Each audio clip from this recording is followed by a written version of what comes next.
Good morning everyone, welcome back to my channel to a new vlog. আজকে সকাল থেকে video করার একদমই টাইম হয়নি, আর প্লাস ফোনও চার্জ ছিল না, তো সেই কারণে মাঝখান থেকে ভিডিও করা আরম্ভ করলাম। উর্ভিনকে সকালবেলায় সমস্ত কিছু করিয়ে ওকে স্নান করিয়ে নিচে মায়ের কাছে দিয়ে এসেছি এবং আমারও স্নান হয়ে গেছে। মা অলরেডি পুজো করে ফেলেছে, তাই জন্য আমি এখন আর পুজো করবো না। তাই সকালে জামা কাপড়গুলো যেগুলো শুকিয়ে গেছে সেগুলোকে তুলে নিচ্ছি এবং যেগুলো আমি এইমাত্র কাচলাম স্নান করার সময় সেগুলোকে মেলে দিচ্ছি। রোদটা আজকে বীভৎস দিয়েছে, প্রচণ্ড রকমের রোদ দিয়েছে, মানে বাইরে টেকা যাচ্ছে না, এত রোদ দিয়েছে। তো সকালবেলায় মা গাছগুলোতে একবার জল দিয়ে দিয়েছে, আমি আবার একবার বিকেলবেলায় জল দিয়ে দেবো। তো এখন জামা কাপড়গুলো চটপট করে মেলে নেব। কালকে রাত্রিবেলায় বিছানার চাদরটা পেতেছিলাম, কিন্তু আজকে সকালবেলাতে উর্ভিন সেরাতে পটি করে দিয়েছে। তো পিসি চলে যাওয়ার পরে এই সমস্ত কাণ্ড ঘটেছে, যার ফলে আমি চাদরটা আমাকে কাচতে হলো। তো স্নান করার সময় চাদরটা আমি কেচে নিলাম, সেজন্য একটুখানি বেশি লেট হলো আমার স্নান করতে। আর ওদিকে উর্ভিন নিচে আছে, জানি না ওকে করছে। মেবি আমি আওয়াজ পাচ্ছি, হয়তো উঠে গেছে, মায়ের কোলে কোলে ঘুরছে। আর মা ওদিকে রান্নাও করছে, তাই ঝটপট করে আমি কাপড় জামাগুলো মিলে দিয়ে আগে নিচে যেতে পারলে বাঁচি। নিচে গিয়ে উর্ভিনকে আগে আমি ধরবো, তবে যে মা ঠিকঠাকভাবে রান্না করতে পারবে। উর্ভিনকে ঘুম পাড়িয়ে দিয়ে আমি আবার নিচ উপরে চলে এসেছি। উর্ভিনের স্নান করে যে জলটা ছিল সেই জলটা আমার ফেলা হয়নি, তো সেই জলটাকে ফেলে দিচ্ছি। গাছের নিচে নিচে মা দিয়ে দিতে বলেছে, মানে বাচ্চা স্নান করার জল গাছের গোড়াতে দিয়ে দিতে বলেছে, এমনি জায়গায় ফেলতে বারণ করে। তো সেই কারণে আমি গাছের গোড়াতে দিয়ে দিচ্ছি এবং গামলাটা রোদে দিয়ে দেবো একটু শুকোতে, নয়তো একটা গন্ধ ছাড়ে। আর এদিকে তোষকটাতে আজকে উর্ভিন হিসি করে ফেলেছে, তো সেই জন্য তোষকটা একটুখানি রোদে দিতে হবে। আর এমনিতেও অনেক দিন তোষকটা আমার রোদ পায়নি, বারবার চাদর তুলি আর চাদর পেতে দিই, তো যার ফলে তোষকটাতে এখন আর ঠিকঠাকভাবে শোয়া যাচ্ছে না, খুব অসুবিধা হচ্ছে। তো সেই জন্য ভালো করে একটুখানি রোদ দিয়ে দেবো তোষকটাতে। নিচে এসে দেখছি উর্ভিন আবার উঠে পড়েছে, তো মা উর্ভিনকে নিয়ে একটু রান্না করছে এবং কাজ করছে টুকটাক। মানে রান্না অলমোস্ট হয়ে গেছে, তো উর্ভিনকে নিয়ে মা এদিক ওদিক এদিক ওদিক করছে। আর উর্ভিন তো একা একা শুয়ে থাকবে না, ওর কাউ থাকতে চায় সঙ্গে। তো এবার আমি চলে এসেছি, এবার আমি ধরবো। ওর লাঞ্চ মা রেডি করে রেখেছিল, লাঞ্চটা আমি এখন খাইয়ে দিচ্ছি। তো অনেক রকম ভেঙে করে তো ওকে খাওয়াতে হয়। আজকে অনেক রকমের আওয়াজ করে শব্দ করে ওকে খাওয়াতে হচ্ছে, কিছুতেই খেতে চাইছে না। তবে আজকের খাবারটা একটু কম আছে, কারণ দুপুরবেলায় ভাতটা খুব একটা বেশি দিচ্ছি না, খুব ঠান্ডা লেগেছে, তো সেই জন্য খুব একটা যে চাপা ভাত দিচ্ছি তাও দিচ্ছি না। আর আজকে সবজিও সেরকম কিছু নেই, তো আজকে আলু আর লাউ দিয়ে ডালটা করেছে না, সেটার সাথে একটু ভাত দিয়ে ওকে পেস্ট করে খাওয়াচ্ছি। তো আজকে খুব একটা ভাতের পরিমাণটা নেই, অল্পই আছে।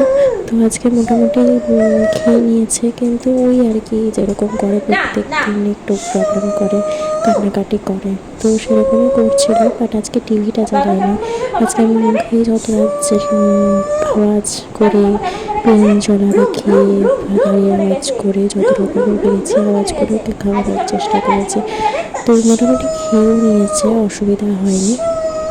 অল্প অল্প করে বেশ একটু একটু করে দিয়েছি, যার ফলে গলাতেও লাগেনি। আর মাঝে মাঝে যখন একটুখানি গলা লেগে যাচ্ছিলো একটু করে জল দিয়ে দিচ্ছিলাম, অসুবিধা হচ্ছিলো না। তো আজকে মোটামুটি খেয়ে ফেলেছে ভাতটা, বেশিক্ষণ টাইম লাগেনি আমার ওকে খাওয়াতে।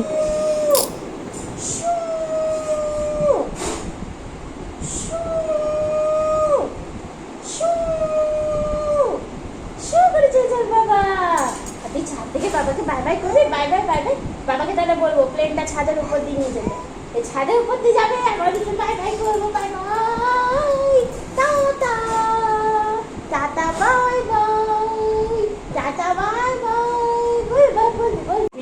প্লেনের আওয়াজ থেকে ওর মন উঠে গেছে, এবার ওকে আলাদা রকমের আওয়াজ করতে হবে।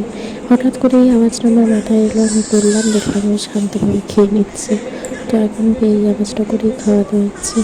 মানে আমি যে কত রকমের আওয়াজ শিখে গেছি ওকে খাওয়াতে গিয়ে 1 মাসে, মানে যত রকমের পারি, যেভাবে পারি যাতে একটু ঠিক করে খেয়ে নেয়। দেখুন কত কথা বলছে আমার সাথে আওয়াজটা করছি বলে।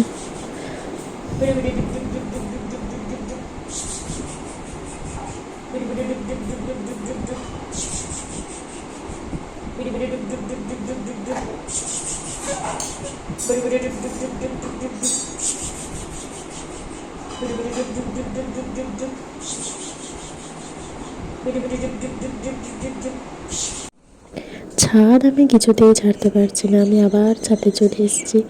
ওকে তখন ছাদে একবার এসেছিলাম জামা কাপড়গুলো তুলতে গিয়ে ও খুব কাঁদছিল, তো সেই জন্য আমি নিচে চলে গেছিলাম। তো এখন আবার এসেছি যে জামা কাপড়গুলো তুলে রেখেছিলাম, বাকি জামা কাপড়গুলো তুলে সবগুলোকে ঘরের ভিতর ঢুকিয়ে দিতে। তো ওগুলো সব তুলে নেবো, তুলে নিয়ে গামলাটার মধ্যে করে নিয়ে গিয়ে ঘরের ভিতর ঢুকিয়ে দেবো, আর নিচে জামা কাপড়গুলো নিচে নিয়ে চলে যাবো।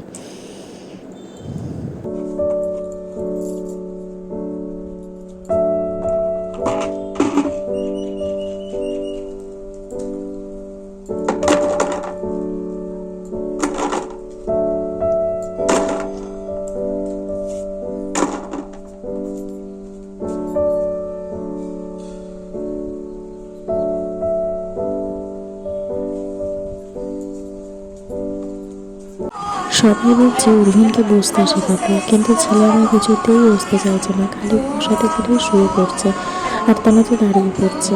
তো দাঁড়াতে চাইছে কিন্তু বসতে কিছুতেই চাইছে না। তো এখন টিভিটা চালানো আছে, তো সেই জন্য টিভিটার দিকে একটু মন আছে, তো সেই জন্য একটু জোর জবরদস্তি বসিয়ে রেখেছি যে তুই বসে বসে টিভি দেখ। তো টিভিটার দিকে মন আছে বলে একটু বসে আছে চুপ করে, না তো বারবার যখনই বসাতে চায় তখনই শুয়ে পড়ে। আর ওদিকে মা বিছানায় চাদর পাচ্ছে, আমরা যেন উর্ভিনকে ধরে রেখেছি। তো বসাতে সবাই বলছে, কিন্তু কীভাবে যে বসাবো, কী করে যে বসাবো। তবে হ্যাঁ, সেদিন দোকানে গেছিলাম, দোকানে চেয়ারটা সুন্দর বসেছিল, কোনো অসুবিধা হয়নি। কিন্তু ওখানে কেন বুঝতে চাইছে না আমি বুঝতে পারছি না, কিছুতেই বসাতে পারছি না ওকে। আমি খাবো, খেয়ে দিয়ে গান হচ্ছে গান। এখন আমি লাঞ্চ করতে বসেছি। আজকে লাঞ্চে আছে ভাত, আলু পেঁয়াজ ভাজা আর মাছের টক। তো উর্ভিনের ডালটা একটু বেঁচে গেছিলো, সেটা আমি নিয়ে নিয়েছি। হ্যালো বন্ধুরা, দেখতে দেখতে আজকে 24 তারিখ চলে এসেছে। তো আজকের ডেটেই আমি যাচ্ছি ব্যাঙ্গালোর। অনেক মিস করছি আমার বাড়িকে, প্রচুর মিস করছি আমার বাড়ির ফ্যামিলির লোককেও প্রচুর মিস করছি, বাট কিছু করার নেই, যেতেই হবে কাজের জন্য। কোম্পানির ট্রেনিং আছে, সেই ফিরবো 5 জুলাই।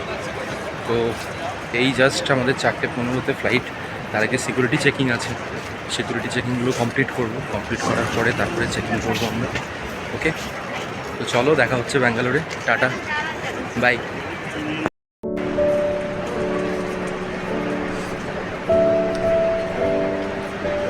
যাচ্ছি আমরা সিকিউরিটি চেকিংয়ের জন্য, এন্টায়ার গ্রুপ সবাই মিলে আমরা যাচ্ছি এখন। এবার সিকিউরিটি চেকিং হবে, তারপরে আমাদের 4:15 ফ্লাইট। বোর্ডিং অলরেডি কমপ্লিট করে নিয়েছি, বোর্ডিং হয়ে গেছে।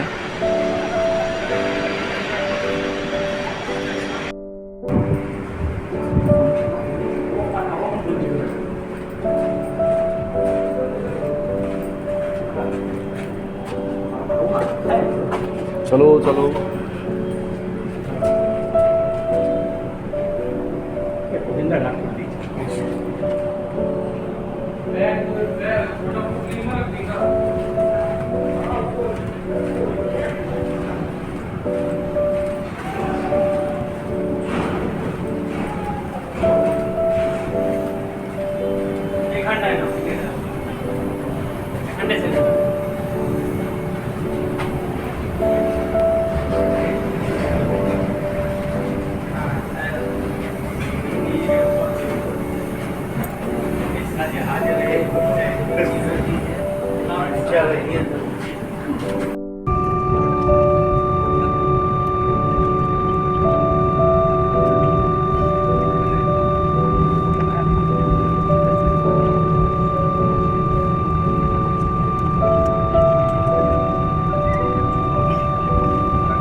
এখন ঘুরতে পারছে বিকেল 5:30।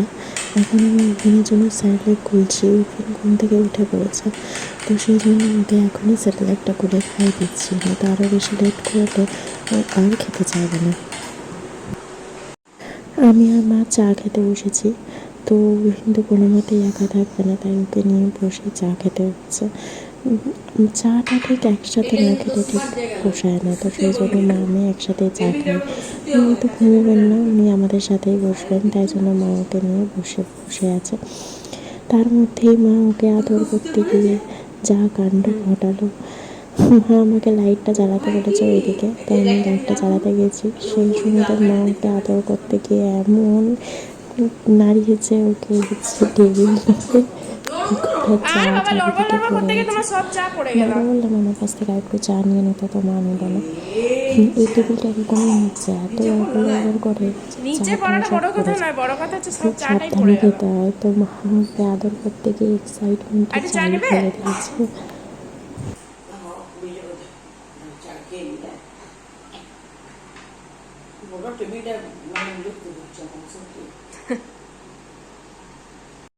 আমি যাচ্ছি এখন সন্ধে দিতে, আর উর্ভিন বেরিয়েছে সবাইকার আদর খেতে।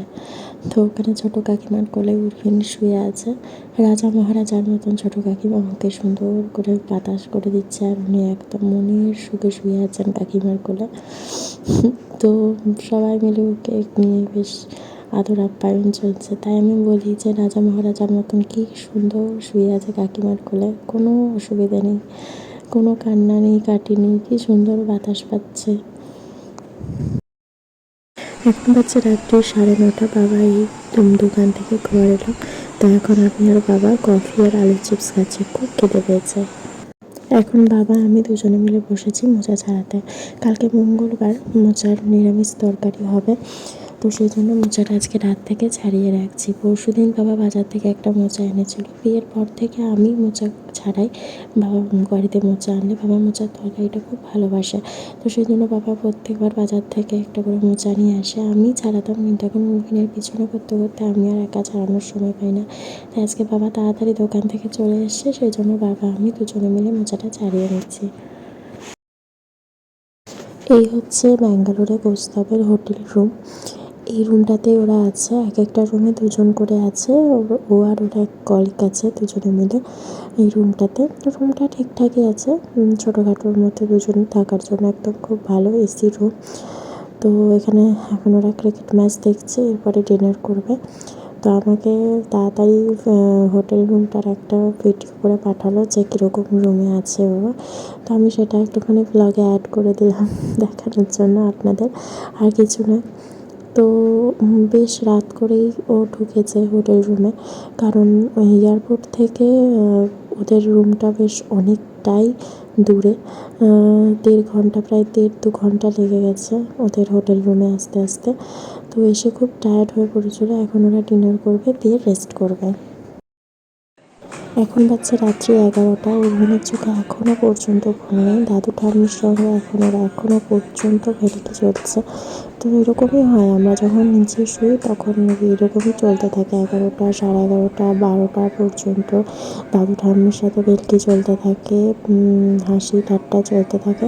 তারপরে দাদু ঠাম্মি ঘুমায়, কিন্তু সকালবেলা বা দাদু ঠাম্মিকে উঠতেও হয়। আমরা না হয় দেরি করে একটু ঘুম থেকে উঠি, কিন্তু মা তো অনেক তাড়াতাড়ি উঠে পড়ে, তবু ভেলকি করতে চাইবে না নাতির সাথে। তো এই চলছে। আর ওখানে একটুখানি ঘুম পেয়ে গেছে, ওর একটুখানি নেশাও পেয়ে গেছে, এবার একটুখানি দুধ খেয়ে ঘুমিয়ে পড়বে, তো সেই কারণে একটুখানি খ্যাচখ্যাচ করছে। তো আজকের ভিডিওটা এই পর্যন্তই। যদি কিছু ভালো লেগে থাকে প্লিজ লাইক করবেন, কমেন্ট করে জানাবেন আপনাদের কেমন লাগলো। ভিডিওটি শেয়ার করবেন এবং চ্যানেলে নতুন হলে চ্যানেলটি সাবস্ক্রাইব করতে ভুলবেন না। ভালো থাকবেন, সুস্থ থাকবেন, সবাইকে নিয়ে ভালো থাকবেন। এই গরমে নিজেদের একটু খেয়াল রাখবেন। কোথায় কেমন বৃষ্টি হচ্ছে আমি জানি না, যেখানে বৃষ্টি হচ্ছে তারা প্লিজ একটু বাঁকুড়াতে বৃষ্টি পাঠাবেন। Thank you so much, good night, by.